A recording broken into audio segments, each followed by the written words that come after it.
Yeah.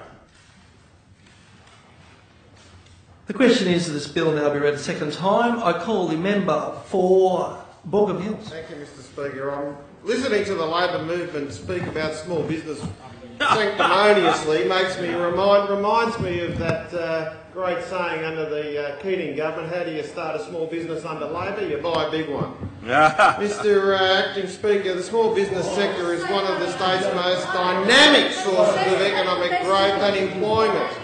New South Wales' 680,000 small businesses dominate the economic landscape and provide employment to around 50% of the workforce. There can be little doubt that where the small business sector goes, there goes the entire New South Wales economy. As the parties of small enterprise, it is not surprising that the Liberal and National parties have placed the interests of small business at the top of the government's agenda. Within a few months of taking office, this government illustrated its firm commitment to the interests of small business by appointing New South Wales' first Small Business Commissioner, Yasmin King.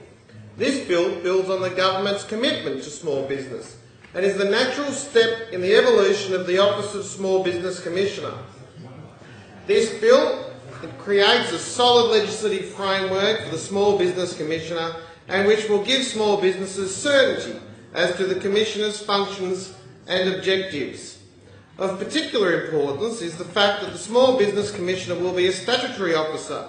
This will ensure that the Commissioner is an independent and autonomous advocate for the interests of small business, beyond the influence of the government of the day, something that those opposite failed to do.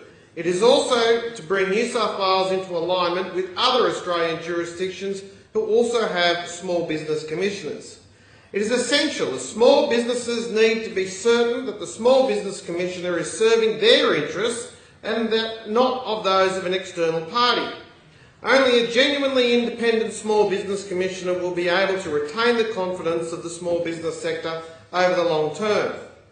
I draw the House's attention to sections 5 and 9 of the bill, which demonstrate just how genuinely independent the Small Business Commissioner will become.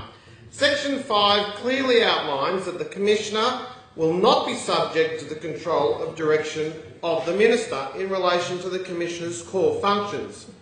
Further, Section 9 of the bill states that the Small Business Commissioner may only be removed from office by the Governor, acting on the Minister's recommendation and only for matters of incompetence, incapacity or misbehaviour.